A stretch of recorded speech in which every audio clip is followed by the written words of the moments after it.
സാമ്പ വീറ്റ് റവ വെച്ചിട്ട് കിച്ചടി എങ്ങനെ ഉണ്ടാക്കുക നോക്കാം. അതിനായിട്ട് ഞാനിവിടെ 1 കപ്പ് സാമ്പ വീറ്റ് നന്നായി കഴുകി എടുക്കുന്നുണ്ട്. കഴുകി അതിനെ ഊറ്റി മാറ്റി വെക്കുന്നുണ്ട്. പിന്നീട് ഒരു കുക്കറിലേക്ക് 2 ടേബിൾ സ്പൂൺ എണ്ണ, 1 ടീസ്പൂൺ കടുക് പൊട്ടി വരുന്ന സമയത്ത് അതിലേക്ക് ഒരു വറ്റൽമുളക് ഇട്ട് കൊടുക്കുക. 1 ടീസ്പൂൺ കടലപ്പരിപ്പ്, 1 ടീസ്പൂൺ ഉഴുന്ന് പരിപ്പ്, പിന്നെ കുറച്ച് കറിവേപ്പില ഇട്ട് കൊടുക്കുക. ഒരു ചെറിയ കഷ്ണം ഇഞ്ചി ചെറുതായി മുറിച്ചിട്ട് കൊടുക്കുക. നന്നായിട്ട് ഇളക്കി കൊടുക്കുക. കടലപ്പരിപ്പൊക്കെ ഒന്ന് ബ്രൗൺ കളറിലായിട്ട് വരണം. എന്നിട്ട് ചെറുതായി മുറിച്ച ഉള്ളി ഇതിലേക്ക് ഇട്ട് കൊടുക്കുക. 1 ഉള്ളിയാണ് ഞങ്ങൾ എടുത്തിരിക്കുന്നത്.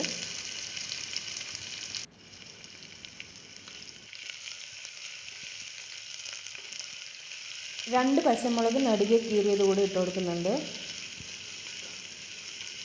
എന്നിട്ട് ഇതിനെ ഒന്ന് നന്നായി ഇളക്കി കൊടുക്കുക. ഒരു തക്കാളി ചെറുതായി മുറിച്ചത് കൂടി ഇട്ട് കൊടുക്കുക. ഈ തക്കാളി നന്നായിട്ടൊന്ന് വഴണ്ട് വരണം. 1 ടീസ്പൂൺ ഉപ്പ് കൂടി ഇട്ട് കൊടുക്കുക.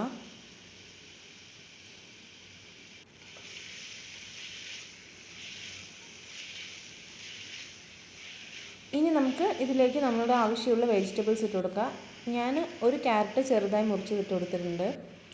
നിങ്ങൾക്ക് ഇഷ്ടമുള്ള വെജിറ്റബിൾസ് ഏത് വേണമെങ്കിലും ഇട്ട് കൊടുക്കാം. പിന്നെ കുറച്ച് ബീൻസും ഇതിലേക്ക് ഇട്ട് കൊടുക്കുന്നുണ്ട്. നന്നായിട്ട് ഇളക്കി കൊടുക്കുക. ഞാൻ ക്യാരറ്റും ബീൻസും മാത്രമേ ഇട്ട് കൊടുക്കുന്നുള്ളൂ. നിങ്ങൾക്ക് വേണമെങ്കിൽ ഫ്രോസൺ ഗ്രീൻ പീസ് ഇട്ട് കൊടുക്കാം. ഇനി ഇതിലേക്ക് ഞാൻ വെള്ളം ഒഴിച്ച് കൊടുക്കാൻ പോവാണ്. 2.5 കപ്പ് വെള്ളമാണ് ഒഴിക്കുന്നത്. എനിക്കിത് നന്നായിട്ട് കുഴഞ്ഞിരിക്കണം. നിങ്ങൾക്ക് അഥവാ അത്ര കുഴഞ്ഞിരിക്കേണ്ടെന്നുണ്ടെങ്കിൽ 2 കപ്പ് വെള്ളം യൂസ് ചെയ്താൽ മതി. 1.5 ടീസ്പൂൺ ഉപ്പ് കൂടി ഇട്ട് കൊടുക്കാം. എന്നിട്ട് നന്നായി ഇളക്കി കൊടുത്തിട്ട് നിങ്ങളൊന്ന് ഉപ്പ് ചെക്ക് ചെയ്യുക. നിങ്ങളുടെ പാകത്തിന് പോരാ എന്നുണ്ടെങ്കിൽ കുറച്ചുകൂടി ഉപ്പിട്ട് കൊടുക്കുക. ഇത് തിളയ്ക്കാൻ വേണ്ടി ഞാൻ വിസിലിടാതെ കുക്കർ അടച്ച് വയ്ക്കുന്നുണ്ട്. ഇത് തിളച്ച് വരുമ്പോൾ നമ്മൾക്ക് ഇത് തുറന്നിട്ട് നമ്മളുടെ സാമ്പാർ റവ കഴുകി വെച്ചിരിക്കുന്നത് കൂടെ ഇട്ട് കൊടുക്കുക. നന്നായി മിക്സ് ചെയ്ത് കൊടുക്കുക. എന്നിട്ട് മൂടി വെച്ചിട്ട് 5 മിനിറ്റ് ഇതിനെ ലോ ഫ്ലെയിമിൽ കുക്ക് ചെയ്തെടുക്കുക. 5 മിനിറ്റിന് മുമ്പേ വിസിൽ വന്നിട്ടുണ്ടെന്നുണ്ടെങ്കിൽ അപ്പം തന്നെ ഓഫ് ചെയ്യുക. അതല്ല എന്നുണ്ടെങ്കിൽ 5 മിനിറ്റ് വെച്ചിട്ട് ഓഫ് ചെയ്യാം. പ്രഷറെല്ലാം പോയതിന് ശേഷം തുറക്കുക. എനിക്ക് കിച്ചടി കുറച്ച് കുഴഞ്ഞിരിക്കുന്നതാണ് ഇഷ്ടം. അതുകൊണ്ടാണ് 2.5 ഗ്ലാസ് വെള്ളം എടുത്തത്. നിങ്ങൾക്ക് ഡ്രൈ ആയി വേണമെങ്കിൽ 2 ഗ്ലാസ് വെള്ളം എടുത്താൽ മതി.